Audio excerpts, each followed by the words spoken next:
The European Union begged the UK to help them with Brexit. Guy Verhofstad comes out again to stop the whole process, and Gardner considers running for Labour leadership. Yes, it's truly exciting times to be living in. We're going to talk about a lot in this video. Obviously, Gardner is considering running for Labour leadership, which is hilarious. But let's talk about Ursula Von Der Leyen, the head of the EU Commission. Now, as you remember, since 2016, the European Union have had the upper hand with the whole Brexit process on every level, because firstly, Theresa May decided to give the full control of the whole process and negotiations to civil servants, and also she decided to accidentally sabotage her own Conservative majority in Parliament, so the government lost control of the whole agenda. The European Union did whatever they wanted to do, but this isn't the first time, because over the last few decades we've had so many weak and feeble prime ministers, from Brown to Blair and everybody else, who've been giving away so much to Brussels. Not anymore. Things are changing. Earlier this week, Ursula Von Der Leyen and the EU Commission officials came to London to speak to the Prime Minister and the UK government to basically, because they're very concerned that this hard deadline that Boris Johnson has created is not enough. So the UK will be leaving the EU at the end of this month, and then obviously both sides have this 1 year transition period, actually less than a year, until the end of December to come up with a free trade agreement. Otherwise, goodbye. And so she's very concerned because it's not enough time for the EU, because we know what they want to do. They don't want to actually negotiate a free trade deal. They want to make sure that we are politically aligned to everything that they have. And Boris Johnson has already said no. And so that didn't really go well for her, that meeting. So what she decided to do, Ursula von der Leyen went on TV and at a press conference, and she created new red lines, which are absolutely ridiculous. Firstly, free movement. Without the free movement of people, you cannot have the free movement of capital, goods, and services. Without a level playing field on environment, labor, taxation, and state aid, you cannot have the highest quality access to the world's largest single market. Yeah, that didn't really go well for Ursula von der Leyen, because Boris Johnson immediately confirmed that the UK will be completely free. No free movement, no ECJ, no single market, and no customs union. So what they decided to do instead was that the next move has been, over the last week or so, is to basically target the Falkland Islands. Yeah, the Falklands. Seriously, as if we didn't have enough problems with the Argentines over there. So the EU are going after the Falklands because of the fisheries. And now at the moment, the EU fishermen travel thousands of miles to the waters near the Falkland Islands to catch a particular species of squid known as loligo. But now these EU fishermen fear that Brexit could jeopardize this multi-million-pound industry and harm thousands of jobs across the European Union. Now, they're freaking out because Boris Johnson has clarified once again that the UK will take back control of our waters, wherever it is. Yeah, that's the other thing they've been trying to do since 2016. They've been trying to find loopholes in the negotiations to make sure that they have full access to UK waters, even after Brexit. And now, obviously, we're going to have a situation where, depending on what sort of trade deal we sign, it has to be mutually beneficial. You can't just have the EU fishermen going around, and we don't, because we've had this problem with the French near actually where we are, rather than the Falkland Islands. But we'll see how it goes. And so far, the UK government have been strong about this, and this is why Guy Verhofstadt is freaking out. So one of our favourite European Union officials in the European Parliament is now going around, because he's been trying over the last week or so. He tried to use the European Parliament to block Brexit again. He didn't realise that's not going to work, because so obviously the European Parliament have to at the end approve the Brexit deal, and he didn't realise this, because if you don't approve it, then the UK will leave without a deal end of January. It's not a situation where if you block the deal, then the UK will automatically ask for an extension. The UK so far have been asking for an extension because the Parliament has been full of Remainers, and they've been asking for extension. This time it's different. So Guy Verhofstadt, that failed. So what he's trying to do now is to create new red lines when it comes to the EU citizens' rights. Now, the UK government have already said that we are maintaining the rights for the EU citizens who are already here, but what Guy Verhofstad wants is to give extra rights, which includes family members and everybody to basically come here as well. Yeah, good luck with that.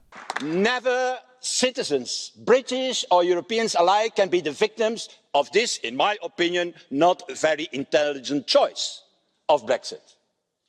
And I want to do an appeal to the Prime Minister of Britain, to Boris Johnson, to be generous in his victory and to give to all the European citizens and the British citizens alike living on the continent, the full rights as they have today, automatically, to all of them. No ifs and no buts, as he always says. Now, my problem with that part of the speech was he basically, again, called Brexit and Brexiteers stupid. Now, again, they never learn. There's something about these European liberals that there's absolutely nothing liberal about them. They have no respect for sovereignty or democracy. They don't understand that nations have to be independent and self-governed. And but this is exactly why they are turning former Remainers into hard Brexiteers. Now, a number of actual Remain voters, but also regions and areas. Now, you remember Gibraltar, who is basically a lot of people were primarily pro-Remain in 2016 because they were afraid of the whole situation with the borders and with Spain.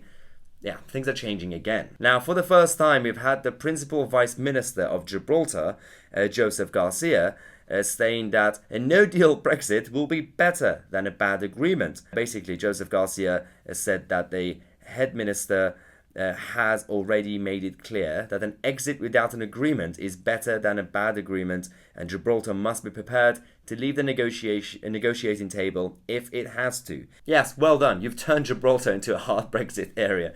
And but again, going back to the whole fishing question, because the EU diplomats are concerned that the UK will hold them over a barrel when it comes to fishing. They've said that there are areas where the EU has more leverage, like market access, and others, like fisheries, where the UK has more leverage. So that would mean that they would put us over the barrel on fish, and we do the same with them on trade. I mean, good luck with that. The EU pretend that they have the upper hand when it comes to market access and trade, and we have the obviously upper hand when it comes to fisheries. But actually, in reality, we'll be fine because we're going to be signing free trade deals with America, with South Korea, and various other countries, Norway, and we'll be fine. As a country, we'll be fine, even when it comes to trade. But I don't know how long they can actually survive without having access to our waters. So it depends how that goes. We'll be covering all this in the next few weeks and few months. Now, Barry Gardner. The Labour leadership election is actually interesting because the whole thing was supposed to be an all-female race because they are obsessed with making sure that the next leader is female. And then Keir Starmer came out and they were like, oh, okay, fine, a token white male, fine. And then Clive Lewis came out. They're like, oh, okay, another one.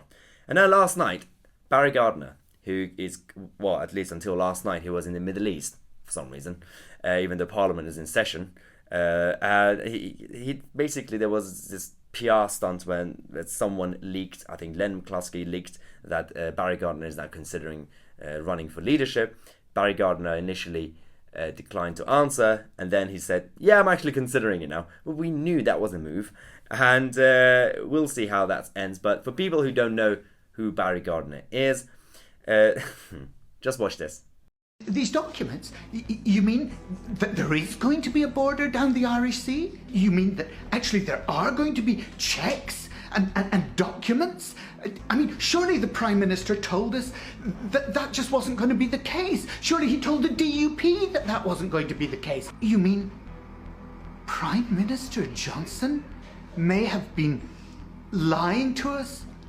Oh no. Yep. This man could be the next Labour leader. It's unlikely, but the Labour Party are going through this weird phase after losing the election. It just looks like they don't want to win. It's like they want to lose on purpose. I think they've turned into one of these people who goes through a breakup. They get heartbroken once, and then they say, I'm done with relationships. And then at the same time, they go on dates. Seriously, it's just too embarrassing to watch. Get yourself together, because they have this new pledge thing where whoever becomes the next leader, they have 1 or 2 years to then review and then have another leadership election. Have some conviction. It is too embarrassing to watch, and but we'll have to cover it on this channel because it does affect the country in case somehow they win the next election.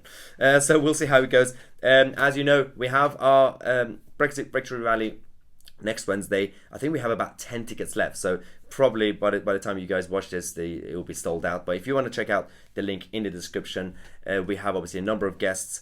Talk Radio's Mike Graham, the co-founder of the Vote Leave campaign, Douglas Carswell, and the Tory MPs Steve Baker and Nigel Evans, plus some surprise guests. The party will be in London. We're going to do more of them in the North and the Midlands, so don't worry if you can't make it to London. But I think, we have about 10-15 tickets left, so if you want to book now, do it as soon as possible.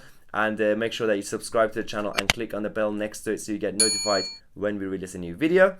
I'm Tousi, and I'll see you guys tomorrow with a new video.